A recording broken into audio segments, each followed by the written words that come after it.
Boa noite, meus irmãos, amigos presentes. Mais uma vez nós estamos nesse instante de culto para assim expormos a palavra do Senhor e assim proclamarmos o seu evangelho. E mais uma vez nós abriremos as nossas Bíblias na primeira carta escrita por Pedro, capítulo 2. Assentados como os irmãos, como os amigos estão, abram por favor.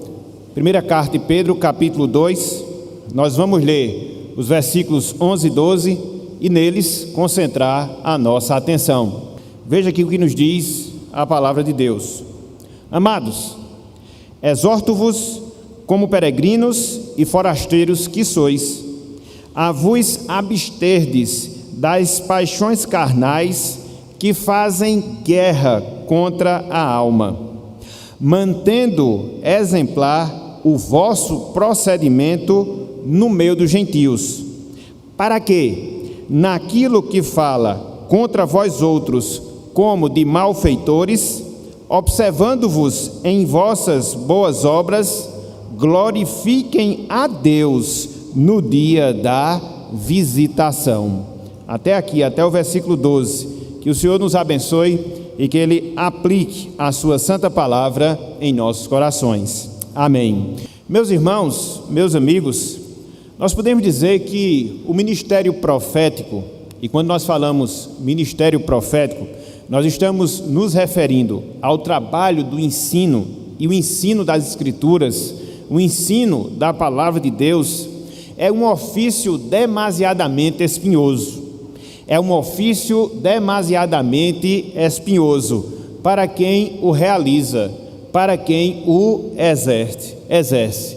Por quê? Por uma simples razão. Por quê? Por um simples fato. Cabe-nos, como ministros da palavra do Senhor, ensinar toda verdade de Deus. E isso, meus irmãos, e isso, meus amigos, inclui não somente as bênçãos que nós temos da parte de Deus e os benefícios que nós experimentamos pela nossa nova vida em Cristo Jesus, mas também envolve, mas também abrange todas as exigências, todas as obrigações que esse mesmo Evangelho, que essa mesma palavra de Deus, ela faz e faz para cada um de nós. Exigências essas, meus irmãos, exigências essas, meus amigos, que envolve, dentre várias coisas, a necessidade que todos nós que somos salvos temos de abandonar maus hábitos, de deixar de lado determinadas condutas que são contrárias à palavra do Senhor, bem como uma grande exigência e uma grande necessidade de nós nos afastarmos cada vez mais, quer seja do mundo no seu sistema de valores, quer seja do mundo em relação às suas práticas.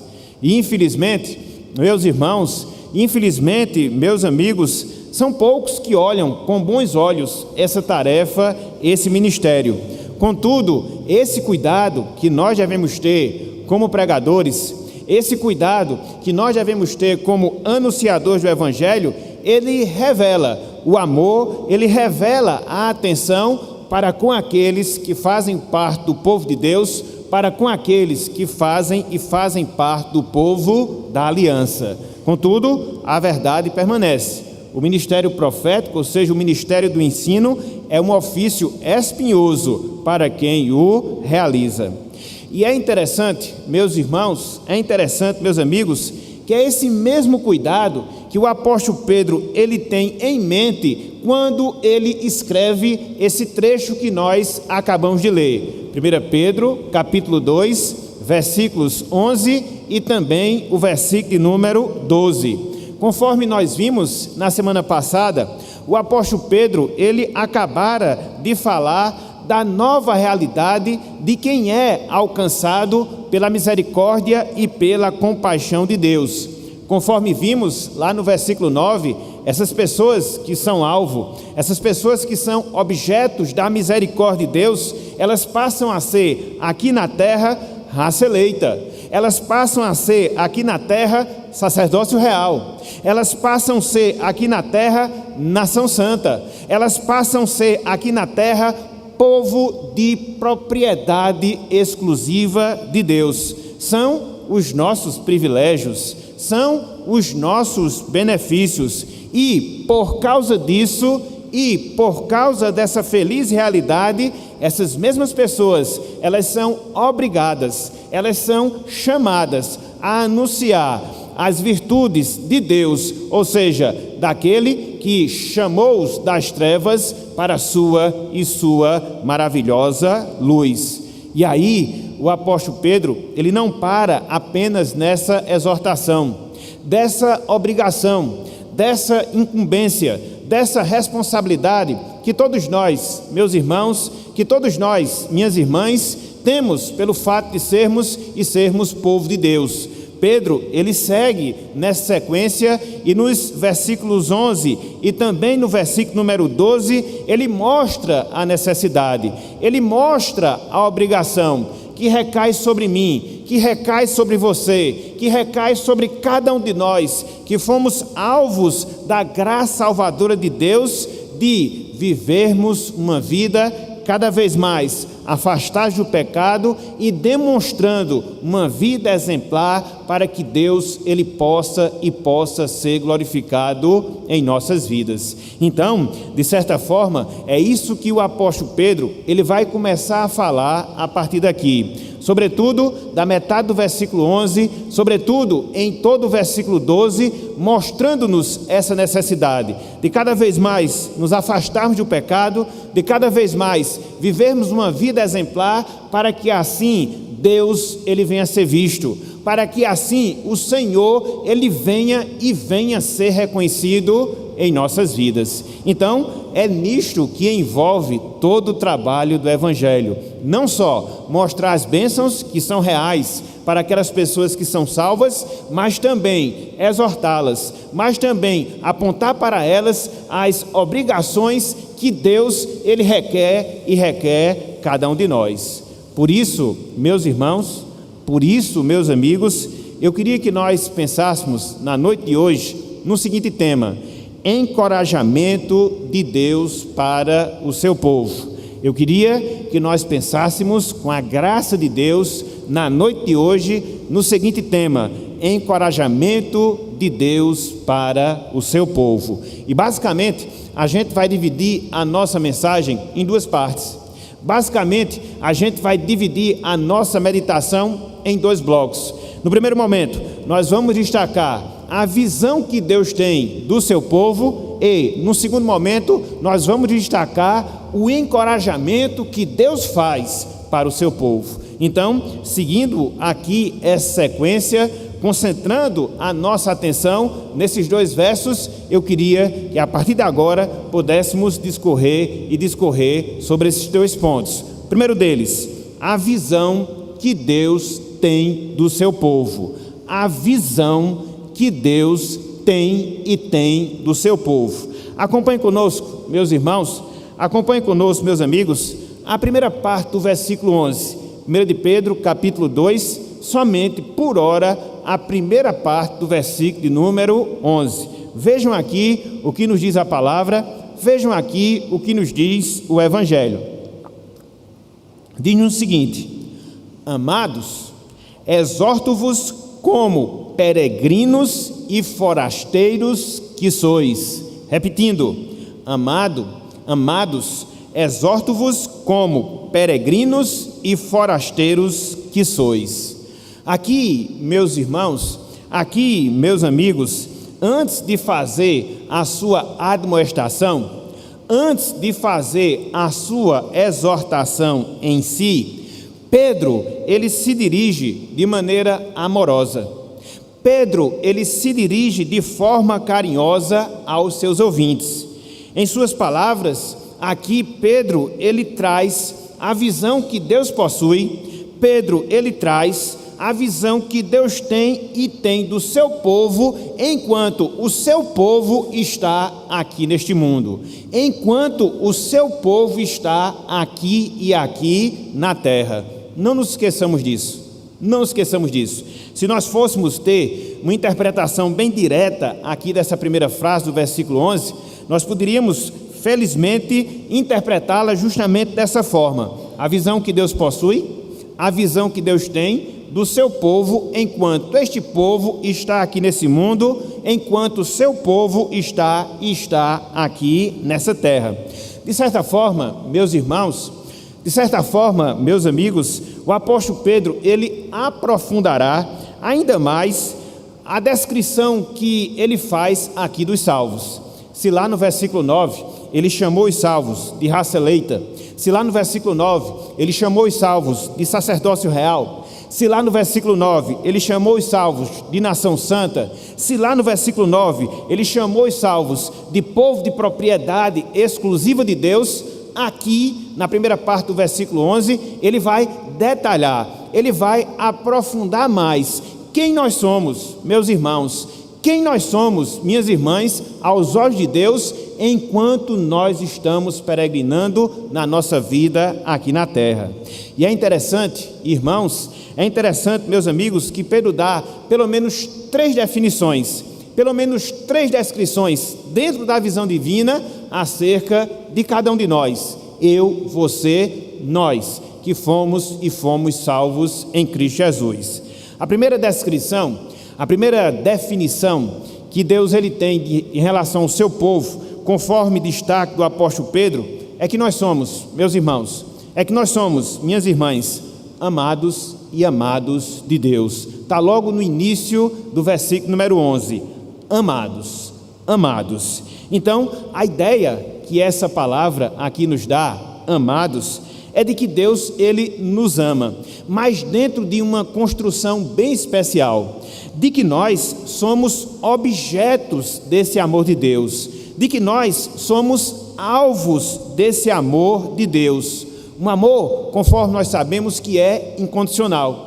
Um amor que se revela em nossas vidas, independente de obras que nós fizéssemos ou deixássemos de fazer. Não, é simplesmente o propósito, é simplesmente a vontade, é simplesmente o desejo que Deus tem de amar, meus irmãos, e amar a cada um de nós. Já pensou que coisa fantástica? Já pensou que coisa maravilhosa? Já pensou que bênção nós temos da parte de Deus? Que privilégio nós temos e temos da parte do Senhor, sem que nós fizéssemos, sem que nós deixássemos de fazer alguma coisa. Desde toda a eternidade, Deus, ele nutriu esse sentimento para com cada um de nós, nos separou para a sua salvação. Deus, em virtude desse seu sentimento de amor que ele nutriu conosco em relação, que ele nutriu por nós desde toda a eternidade, fez que, no tempo, ele pudesse nos chamar, ele pudesse nos atrair e nos atrair para si em sua salvação. Mas não só isso, é esse amor, meus irmãos, é esse amor, minhas irmãs, que Deus ele tem em relação a cada um de nós, que vai se estender por toda a eternidade na vida e na vida de cada um de nós. Que grande bênção, que grande privilégio, que grande dádiva nós temos da parte de Deus, que grande dádiva nós temos e temos da parte do Senhor. Deus, ele olhou para conosco com o seu olhar de amor. Deus, ele agiu em relação a nós com o seu sentimento de amor, repito, sem que nós fizéssemos ou deixássemos de fazer nada, simplesmente nada, tão somente por causa do propósito e da vontade de Deus em relação a cada um de nós. Então, meus irmãos, então, minhas irmãs, como é que Deus nos enxerga hoje? Como é que Deus nos vê hoje? Nós que somos o seu povo aqui na terra. Pedro diz, eu, você, cada um de nós, somos e somos amados de Deus. Louvado seja o Senhor por essa grande bênção. Contudo, o apóstolo Pedro, ele não para por aí. Ele não se refere aos salvos dentro da visão divina como pessoas que são amadas por Deus. Ele segue, ele prossegue e ele destaca uma segunda definição que faz parte da visão que Deus ele tem de cada um de nós, meus irmãos, de cada um de nós, minhas irmãs. Além de nós sermos amados de Deus, nós também somos peregrinos aqui na terra. Nós também somos peregrinos aqui na terra. É por isso que no versículo 11 Pedro diz, amados, exorto-vos como peregrinos. Essa palavra peregrinos, que nós encontramos aí no versículo 11, literalmente falando, meus irmãos, literalmente falando, meus amigos, significa retirantes. Nós somos retirantes aqui neste mundo. É interessante que essa palavra descrevia pessoas que não moravam no seu lugar de origem, que moravam em um outro local. Local esse onde elas não desfrutavam de nenhum privilégio. Local esse onde elas não desfrutavam de nenhum direito. Então, em termos espirituais, era assim que Deus via os nossos irmãos no passado. Em termos espirituais, é assim, meus irmãos, é assim, minhas irmãs, que Deus também nos vê. Nós vivemos sim neste mundo, nós vivemos sim nesta terra, mas esse mundo, essa terra não é nossa. Esse mundo, essa terra não nos pertence. Nós não temos, meus irmãos, nós não temos, minhas irmãs, nenhum direito, nenhum privilégio terreno, de acordo com a descrição que Deus ele faz de cada um de nós aqui neste mundo. Na verdade, meus irmãos, na verdade, minhas irmãs, enquanto nós estivermos aqui nessa terra, enquanto nós estivermos aqui nesse mundo, o mundo sempre nos olhará com maus olhos. Mas não só isso, enquanto nós estivermos aqui neste mundo, o mundo sempre procurará nos fazer algum tipo de mal, porque nós somos luz que brilha nesse mundo e nesse mundo de trevas. É interessante, meus irmãos, é interessante, minhas irmãs, que desde o Antigo Testamento, os santos de Deus no passado, desde o Antigo Testamento, os servos de Deus no passado, eles se viam como peregrino e eles viviam como peregrinos aqui neste mundo. Preste atenção, a perspectiva que nós vemos dos santos, a perspectiva que nós temos dos servos de Deus no passado é que eles se enxergavam como peregrinos e que eles viviam como peregrinos aqui na terra. Sem desmarcar esse texto aí de Pedro, abram por favor as suas Bíblias no Salmo 39. Veja como Davi se via aqui neste mundo, que é a visão que nós devemos ter, porque é a visão que Deus tem de nós. Salmo 39, versículo 12. Salmo 39, versículo 12. Olha só que coisa fantástica nós temos aqui. Olha só que coisa maravilhosa nós temos aqui. É a descrição, irmãos e irmãs, que Deus ele faz de cada um de nós. Salmo 39, versículo número 12.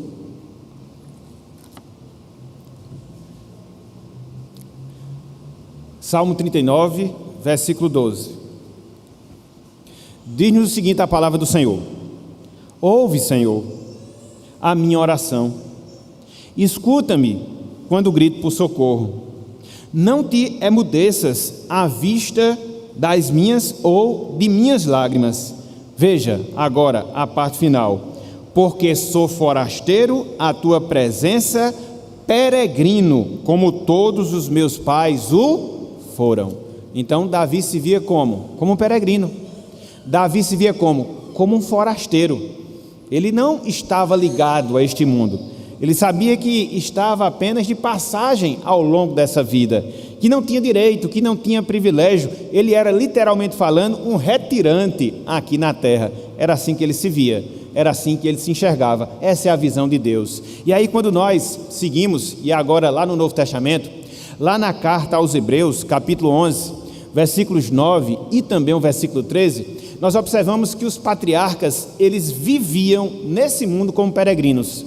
Os patriarcas, eles viviam nesse mundo como peregrinos. Então, não é só a visão de ser um peregrino, mas é a conduta de viver como um peregrino. Abram, por favor, Hebreus capítulo 11, versículos 9 e 13.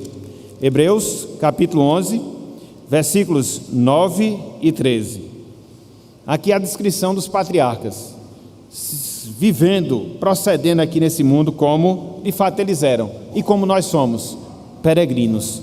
Olha só, versículo 9: pela fé, falando de Abraão, peregrinou na terra da promessa, como em terra alheia, habitando em tendas com Isaque e Jacó, herdeiros com ele da mesma promessa.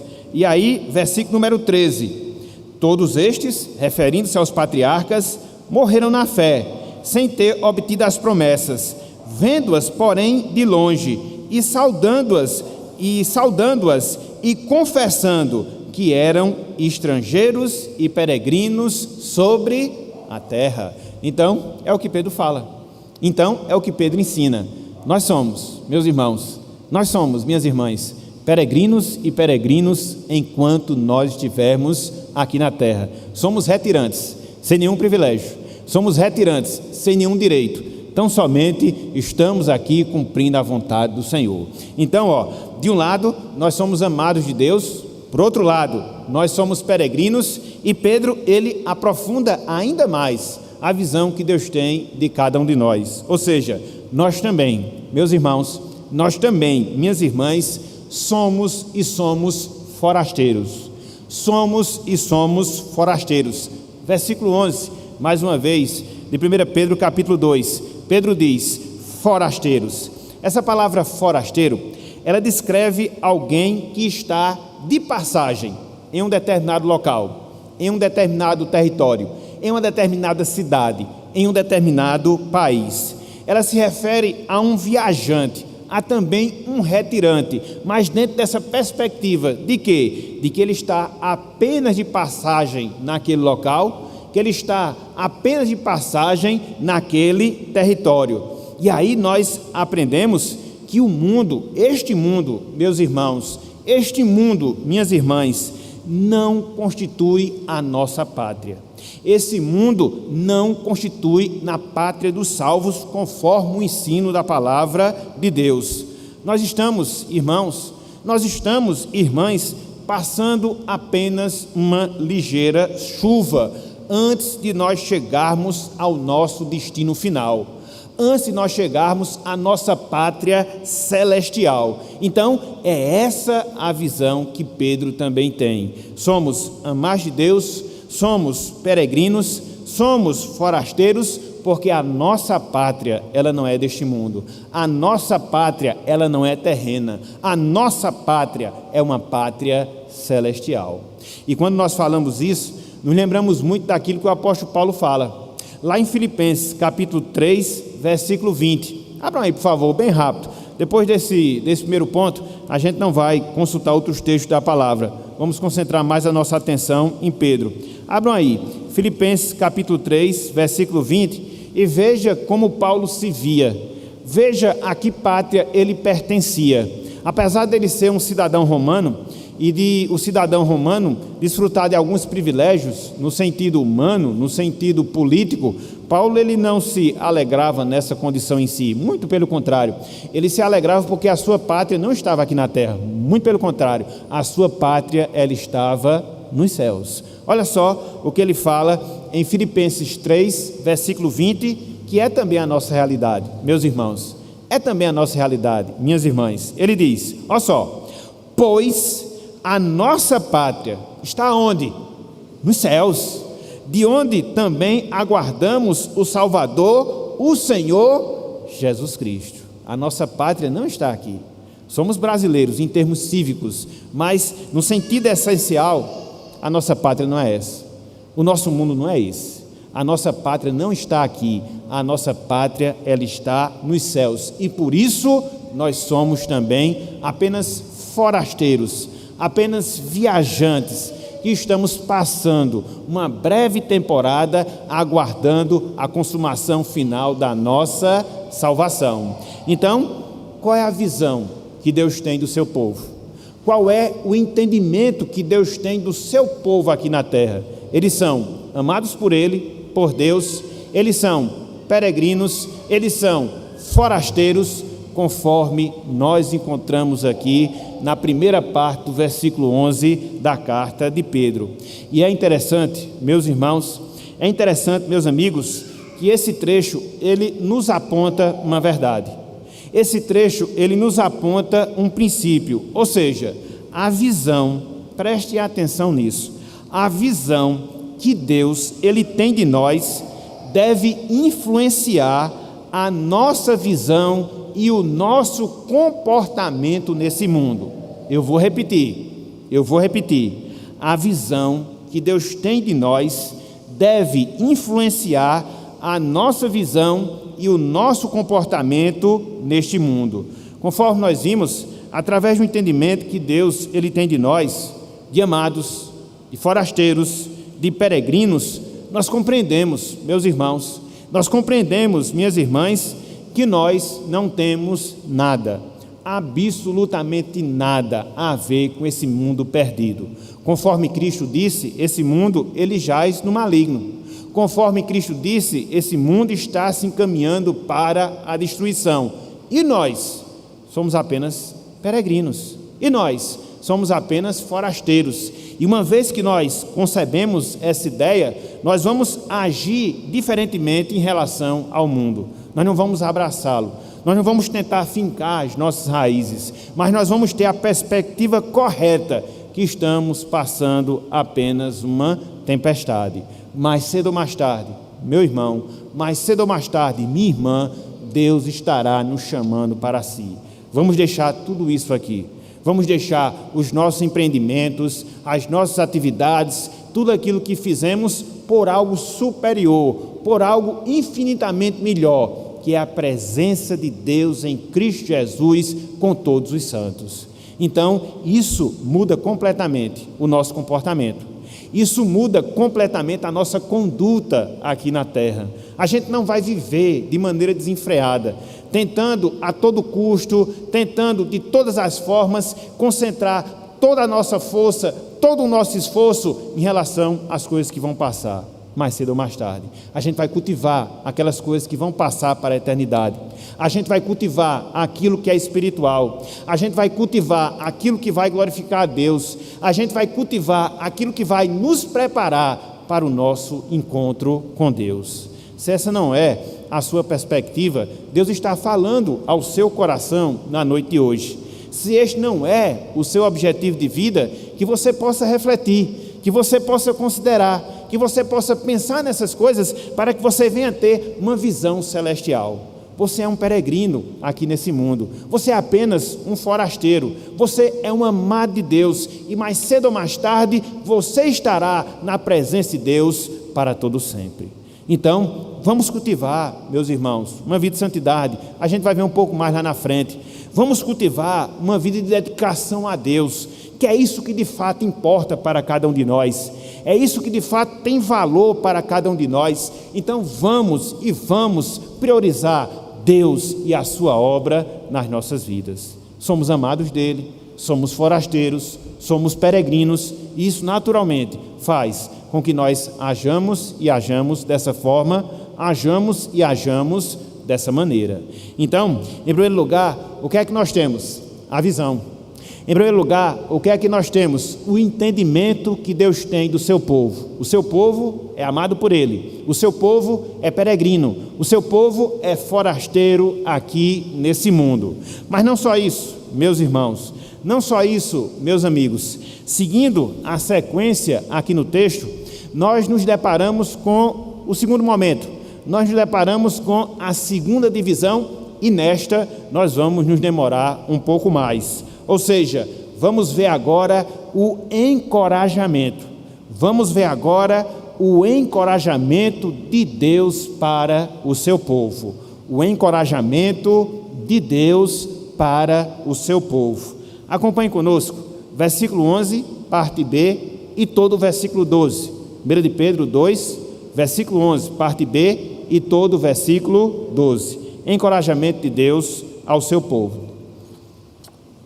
Diz o seguinte: exorto-vos, conforme a gente viu no início do versículo 11, a vos absterdes das paixões carnais, que fazem guerra contra a alma, mantendo exemplar o vosso procedimento no meio dos gentios.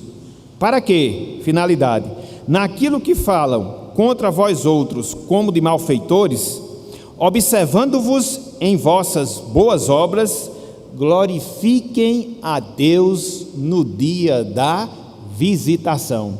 Glorifiquem a Deus no dia da visitação.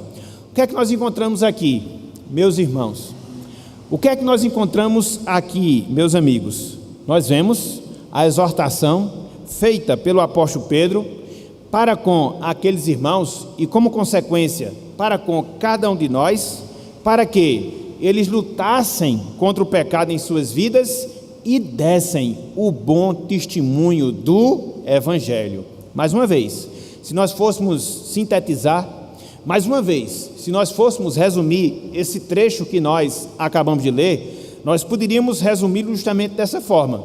Aqui encontramos uma admoestação, aqui nós encontramos uma exortação de Pedro para os seus ouvintes, como consequência para cada um de nós.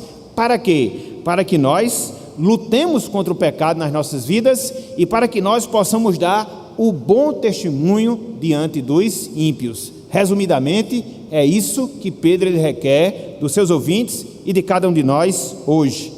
É interessante, meus irmãos, é interessante, meus amigos, porque depois de nos dizer aquilo que nós somos aos olhos de Deus, o que é que nós somos? Amados de Deus. O que é que nós somos? Peregrinos. O que é que nós somos? Forasteiros nesse mundo.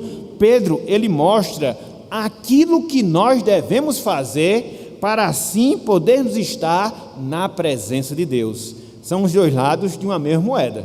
Veja que a Bíblia, ela sempre trabalha com esses dois aspectos. Você tem os benefícios, mas também você tem os compromissos. Você tem as bênçãos, mas também você tem as obrigações. Quais são as bênçãos? Nós somos amados de Deus.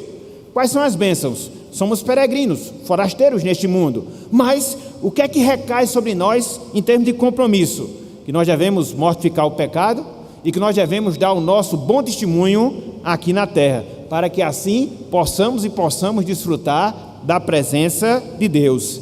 É interessante, meus irmãos, é interessante, meus amigos, que essa exortação que Pedro a faz, na metade do versículo 11, todo o versículo 12, na verdade é uma exortação geral de Pedro, e que vai se desdobrar em várias obrigações práticas até o capítulo 3, versículo 12. Olha só que coisa fantástica, olha só que coisa interessante. Você vê aqui essa exortação para que mortifiquemos o pecado, essa exortação para que nós possamos dar bom testemunho junto às pessoas, e depois que Pedro ele vai fazer essa exortação, a partir do versículo 13, até o capítulo 3, versículo 12, ele vai mostrar de maneira prática como isso deve acontecer nas nossas vidas. Devemos nos sujeitar às autoridades constituídas, devemos nos sujeitar aos nossos senhores, devemos nos sujeitar aos nossos esposos, devemos nos sujeitar às nossas esposas, devemos nos sujeitar aos nossos irmãos. São as exortações práticas que a gente vai ver a partir daqui. Mas não é hoje, a gente vai considerar na medida que nós formos avançando aqui nessa carta. Voltando a nossa atenção, de maneira específica, para esse trecho que nós temos diante de nós, o que é que nós vemos aqui, meus irmãos? 2 encorajamentos. O que é que nós vemos aqui, meus amigos? Nós vemos 2 admoestações que Deus ele faz ao seu povo. A primeira admoestação, o primeiro encorajamento está relacionado às nossas vidas pessoais, a nossa luta pessoal em termos de vida com Deus. E a segunda admoestação e o segundo encorajamento está relacionado à responsabilidade que nós temos com o nosso próximo. Veja que para Deus é assim. Veja que para Deus a vida cristã ela envolve esses 2 aspectos. Você tem compromissos com você mesmo, você tem compromisso com os outros. Isso é muito importante, porque muitas vezes as pessoas partem de uma premissa equivocada, de que uma vez que ela é salva e salva tão somente, e ela não tem mais nenhuma satisfação, ela não tem que não tem que cumprir nenhuma obrigação com ninguém. Não, meus irmãos, não, meus amigos, isso é um equívoco, é um grande equívoco. Temos responsabilidades pessoais, mas também nós temos responsabilidades coletivas. Temos responsabilidades em relação às nossas vidas, individualmente falando, mas nós também temos responsabilidades em relação às outras pessoas. E são justamente esses 2 encorajamentos, são justamente essas 2 admoestações, nesses 2 aspectos que Pedro irá fazer a partir daqui. Então, vamos considerar quais são?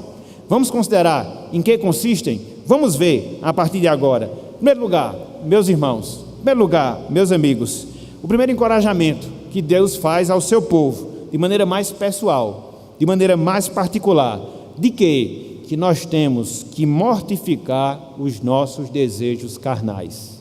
Nós temos que mortificar os nossos desejos carnais.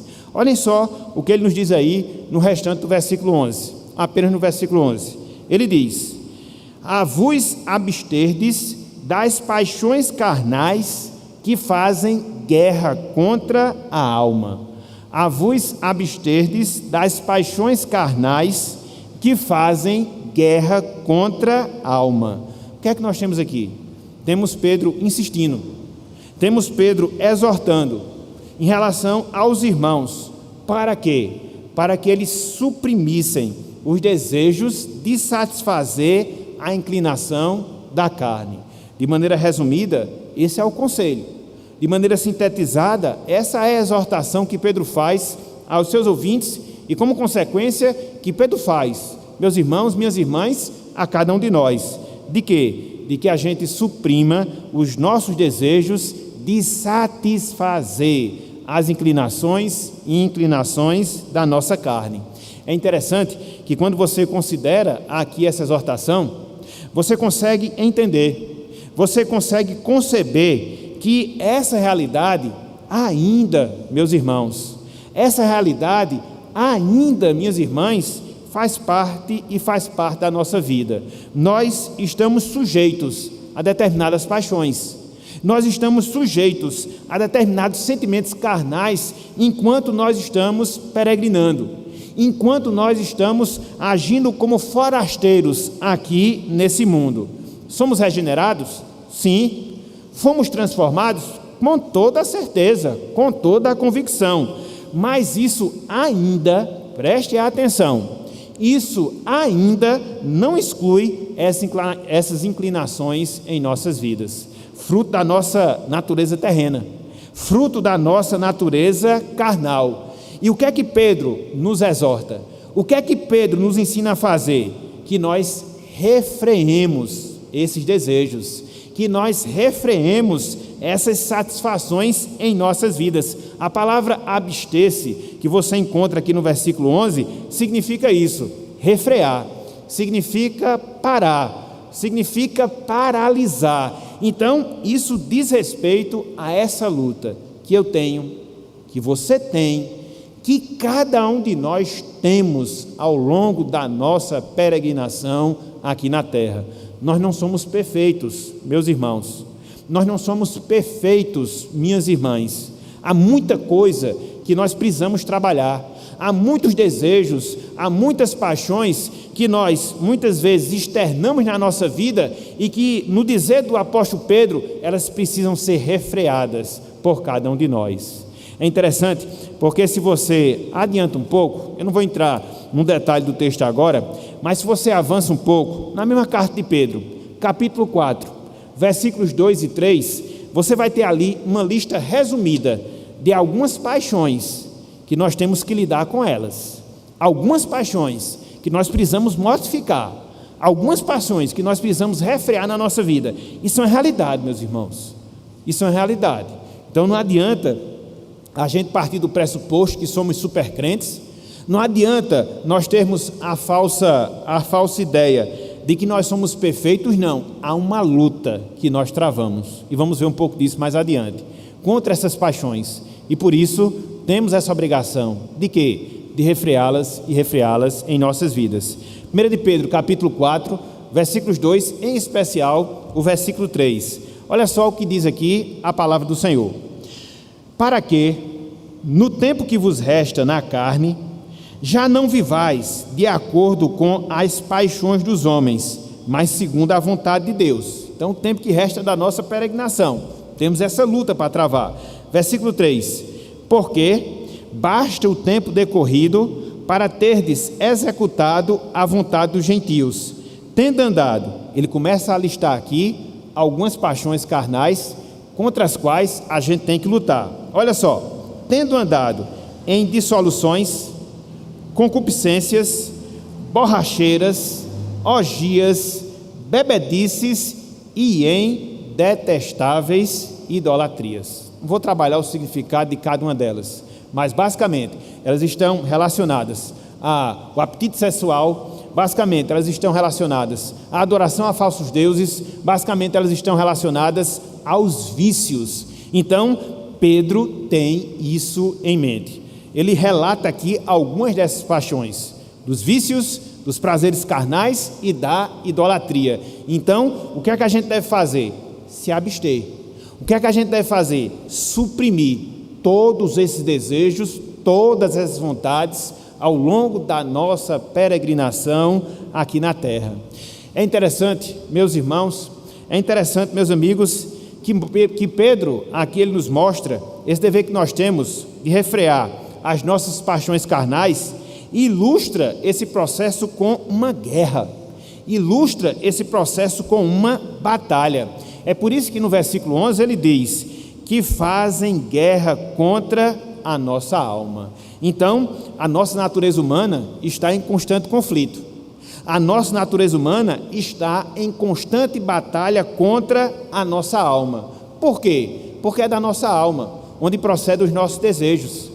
É da nossa alma onde procedem os nossos pensamentos.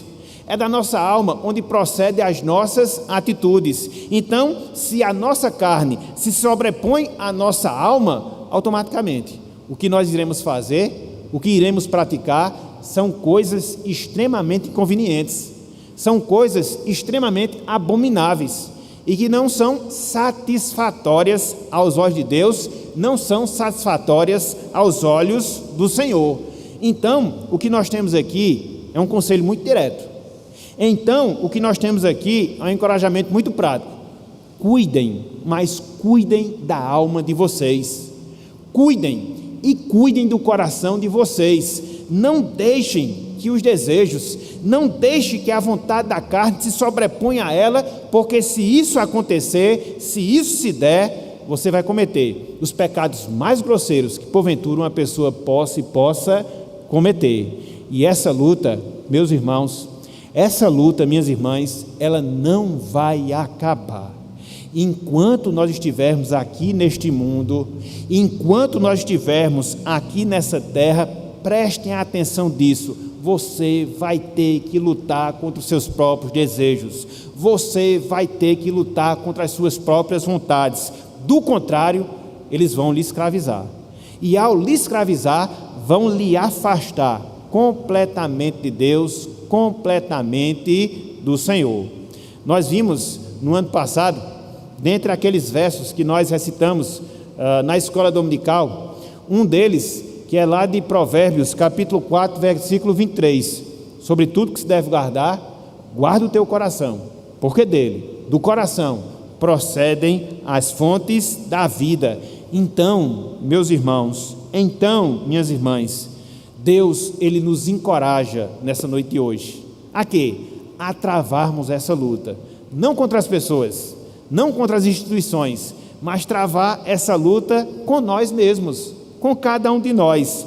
Fazendo o quê? Refreando as nossas próprias inclinações para que elas, em hipótese alguma, venha nos dominar. Precisamos ter esse cuidado. Ao longo da nossa vida aqui na terra, o nosso coração, ele tem que ser guardado, porque ele é a sede dos nossos desejos, é a sede dos nossos pensamentos, é a sede das nossas ações, e se ele não for guardado, meu irmão, se ele não for guardado, minha irmã, nós estamos correndo um grave risco. Então, que nós não arrisquemos em nossa vida, que nós nos conscientizemos dessa realidade, que possamos estar conscientes dessa necessidade, dessa luta, dessa batalha, dessa guerra que nós temos que travar com nós mesmos. Então, que nós possamos avaliar quais são as minhas paixões, que nós possamos avaliar quais são os desejos que muitas vezes brotam do meu íntimo, que choca-se frontalmente com a palavra do Senhor. Alguma coisa relacionada ao vício, alguma coisa relacionada à luxúria, alguma coisa relacionada à idolatria. No fundo, essas coisas estão presentes na nossa vida, porque se não estivessem, Pedro não estava falando delas. Se não estivesse, Pedro não estava nos exortando nesse sentido. Então nós precisamos cuidar, nós precisamos concentrar nossa atenção nessas coisas ao longo da nossa viagem, da nossa peregrinação aqui na terra. Então, qual é a primeira exortação? Qual é a primeira admoestação? Qual é o primeiro encorajamento que Deus nos faz? Que nós mortifiquemos as paixões da carne. Mas não só isso, meus irmãos, não só isso, meus amigos, há um segundo encorajamento, há uma segunda exortação, há uma segunda admoestação que Deus nos faz. De quê?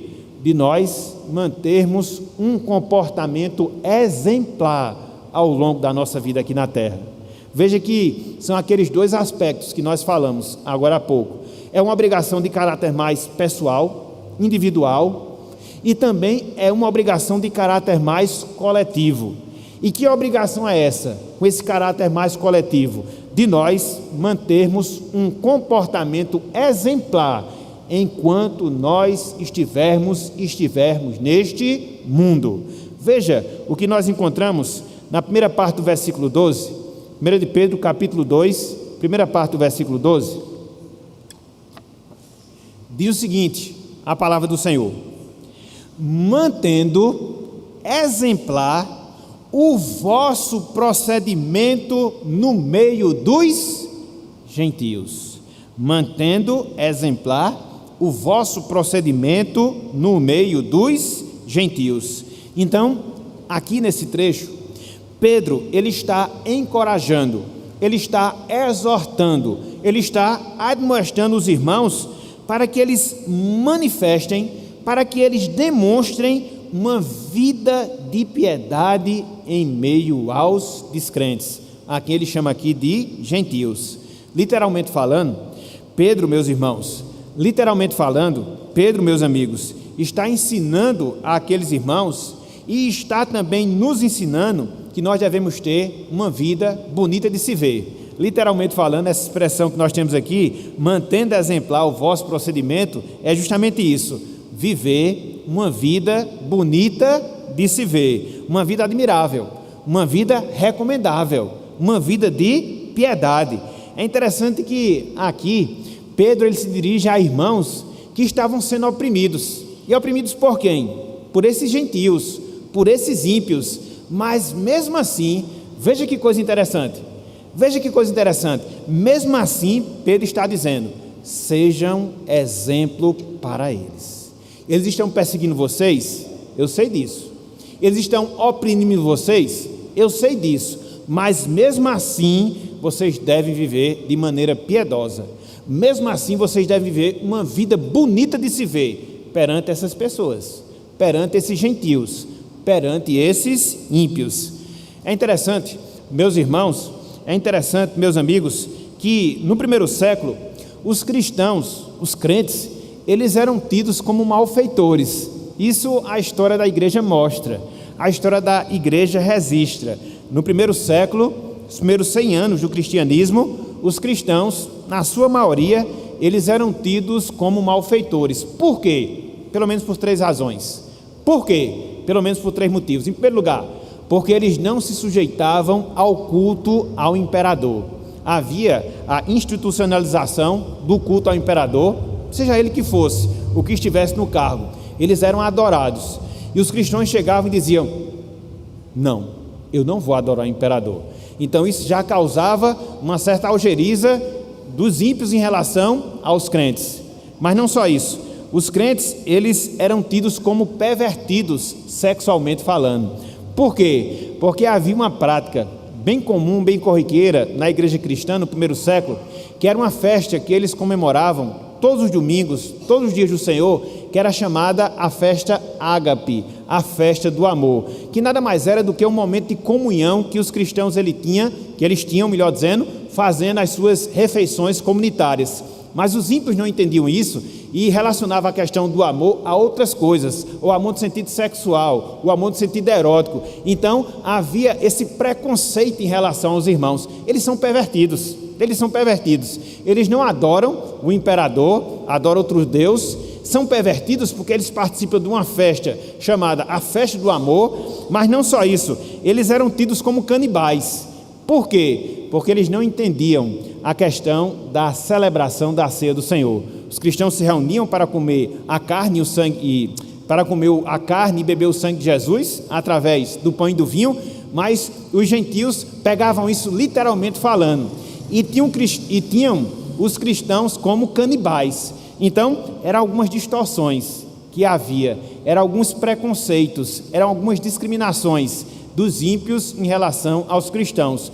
Por isso, a nossa afirmação anterior, que no primeiro século, os cristãos, por causa disso, eles eram tidos como malfeitores. Não sujeitavam a adoração ao imperador, eles eram tidos como pervertidos sexualmente falando e também eram tidos como canibais. Por isso, a discriminação. Por isso também a perseguição. E aqui nós entendemos a razão. Nós entendemos o motivo pelo qual Pedro, ele exorta os irmãos a contestarem todas as acusações que lhes eram feitas através de quê? De uma conduta exemplar, de um comportamento bonito de se ver. É por isso que no restante do versículo 12, o apóstolo Pedro diz: para que, naquilo que fala contra vós outros como de malfeitores, observando-vos em vossas boas obras, glorifiquem a Deus. Então, qual é a ideia do apóstolo Pedro? É que os ímpios, na medida em que eles acompanhavam a conduta, a prática, a vivência dos cristãos, eles chegassem à conclusão de que as acusações que eles faziam para os cristãos era sem base, era inverídica. Por isso, os cristãos deveriam viver uma vida exemplar. Há um grande pensador cristão e ele fala uma coisa interessante dentro desse ponto. Ele fala uma coisa interessante acerca dessa necessidade que nós temos de vivermos uma vida exemplar, para que assim nós possamos impactar aquelas pessoas que não fazem parte do convívio entre os salvos. E esse pensador, ele diz o seguinte, abro aspas: o melhor testemunho em favor do cristianismo é uma boa vida cristã, caracterizada pela santidade de vida, que vale mais do que 12 grossas apologéticas cristãs. Apologéticas são livros específicos que tratam sobre a defesa da fé. Então, muitas vezes a gente defende a nossa fé, muitas vezes a gente defende as nossas crenças, mas nós não correspondemos com as nossas vidas. E aí acaba que nós somos incoerentes, acaba que nós acabamos agindo como hipócritas. Então, é nesse sentido, é nesse espírito que Pedro ele faz essa admoestação. Deem um bom exemplo, vive de maneira piedosa, ajam de maneira exemplar.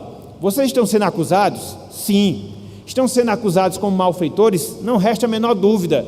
Mas na medida em que vocês mantiverem o testemunho, na medida em que vocês mantiverem a conduta correta de vocês, mais cedo ou mais tarde, os ímpios vão ver. Mais cedo ou mais tarde, os ímpios vão observar. E aí eles vão constatar que todas as acusações não fazem parte da realidade.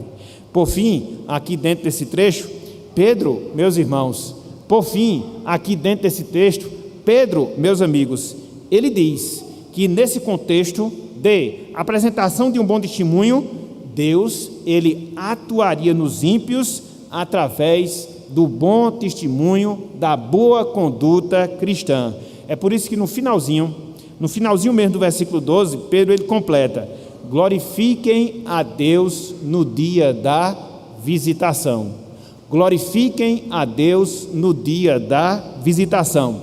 Essa visitação, a qual Pedro aqui faz referência, ela não tem a ver com o dia de juízo, não. Muitas vezes as pessoas interpretam dessa forma, mas não é assim.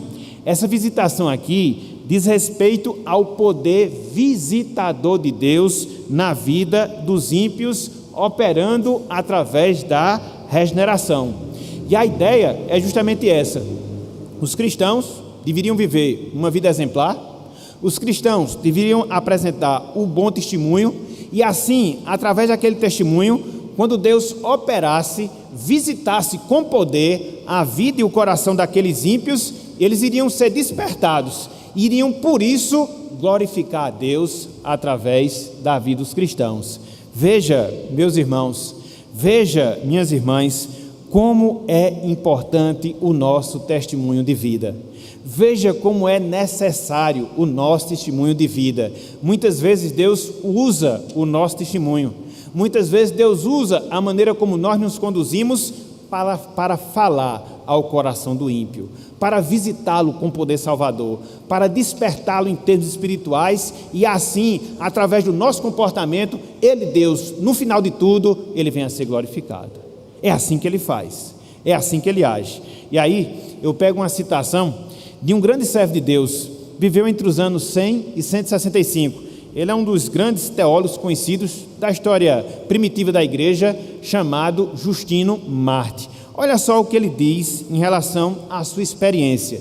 Ele que num primeiro momento era um perseguidor, ele que num primeiro momento também via negativamente os cristãos, mas depois de observar a conduta deles, depois de observar o seu comportamento, Deus o agraciou com a salvação. E ele falou o seguinte, relatando um pouco da sua experiência. Ele disse, abro aspas, quando ouvi, falava Justino Marte, dizer do que os cristãos eram acusados, e os vi desmentindo ante a morte e ante tudo que se considera temível, fiquei certo que eles não viviam na impiedade e no amor aos prazeres. Então foi essa a conclusão que Justino Marte chegou. Observou a conduta dos cristãos, viu que aquilo que acusava os cristãos não era verdade, e isso fez com que eles chegasse à salvação.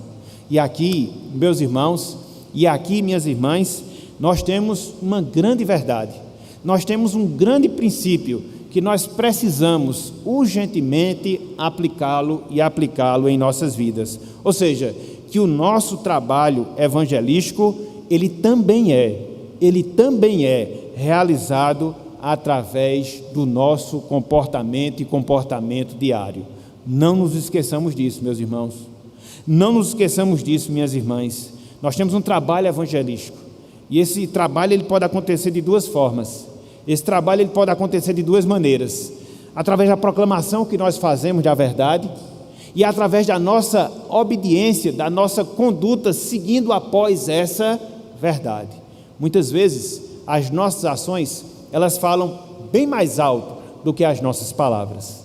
Muitas vezes, o nosso comportamento, ele fala bem mais profundamente do que a nossa pregação.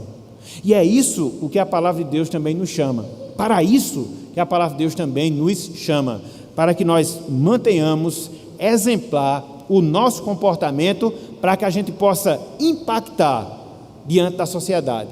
Para que nós possamos impactar perante aquelas pessoas que não têm Deus, que não desfrutam da salvação.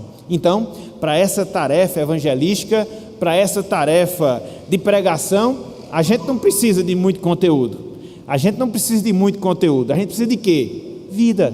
A gente precisa de quê? De comportamento. A gente precisa de quê? De conduta. Infelizmente, muito do nosso trabalho, muito do nosso labor evangelístico, ele é prejudicado pelo testemunho de vida que nós damos às pessoas. Muito do nosso trabalho evangelístico, muito do nosso labor evangelístico, ele é prejudicado por causa do testemunho que nós damos e damos às pessoas.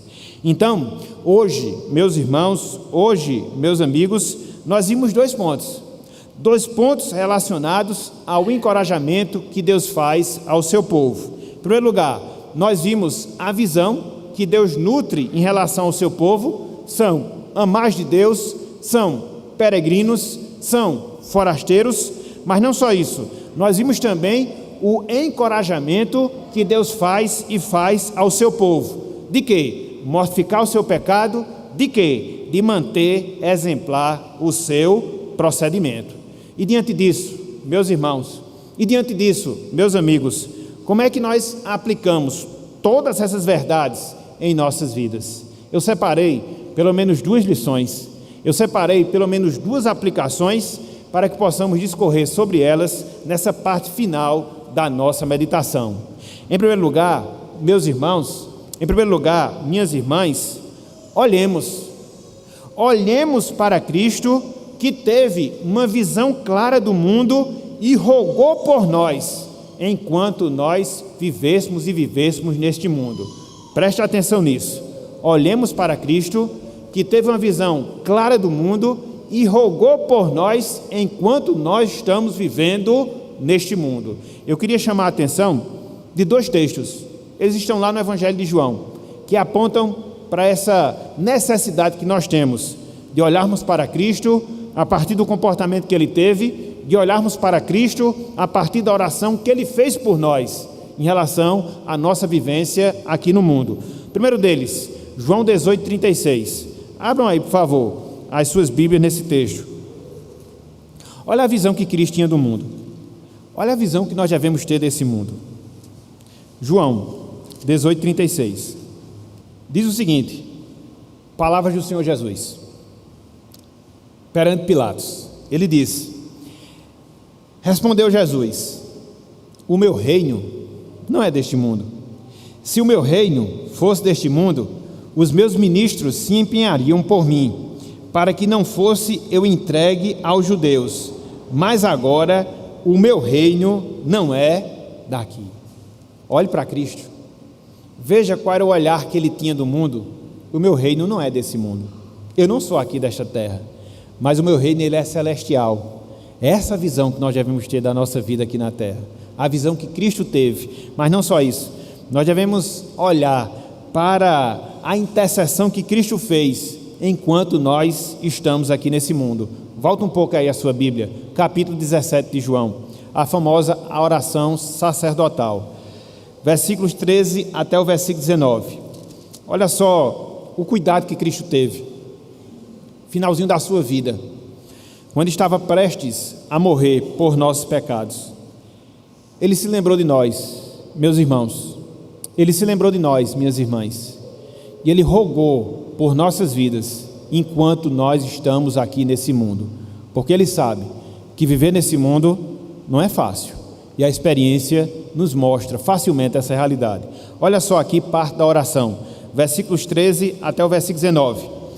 Orou Cristo ao Senhor: mas agora vou para junto de ti, e isto falo no mundo, para que eles, os seus discípulos e nós, tenham o meu gozo completo em si mesmos.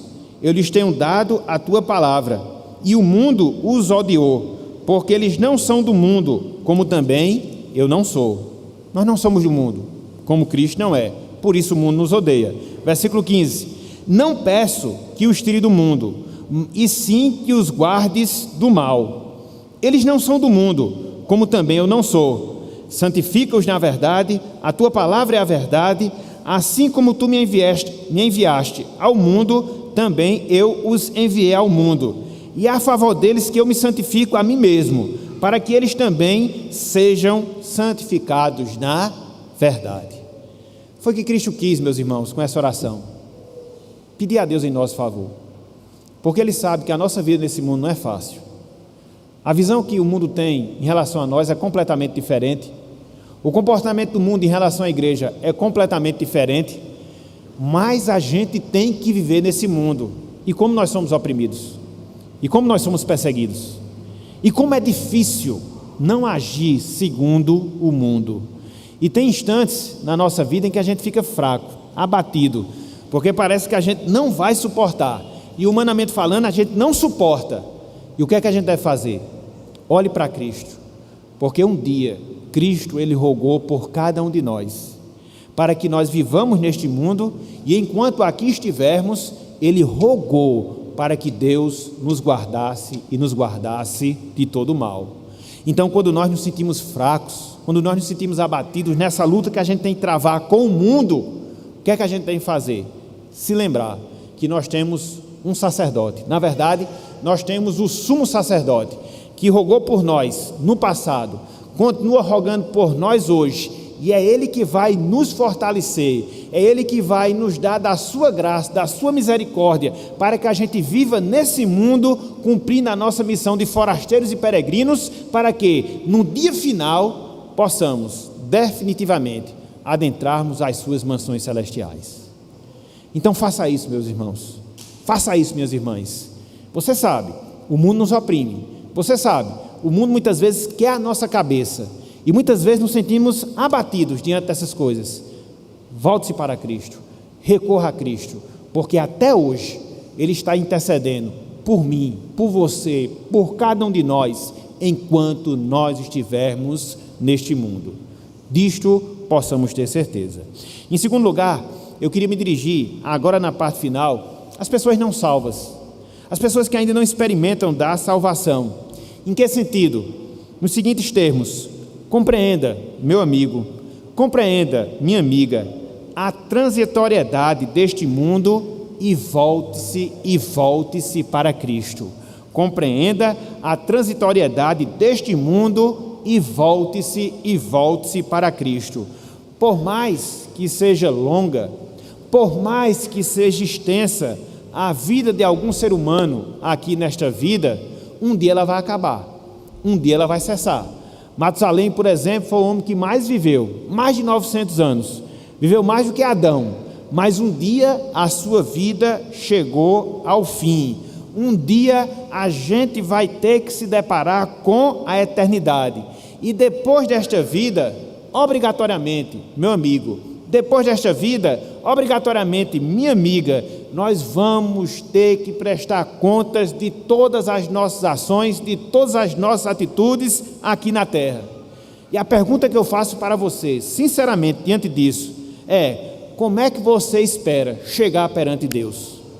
Como é que você espera chegar perante Deus quando acontecer esse momento, quando acontecer esse fato, de você partir para essa vida, se deparar na eternidade? Como é que você espera chegar perante o Senhor? Como? Por isso, você precisa de Cristo. Por isso você precisa do Salvador. Por isso que você precisa do sumo advogado, para que Ele possa interceder diante de Deus por você. Até porque na lei humana a gente sabe disso, né? Quando você comete um crime, obrigatoriamente, para que você compareça perante o juiz, você tem que ter um advogado.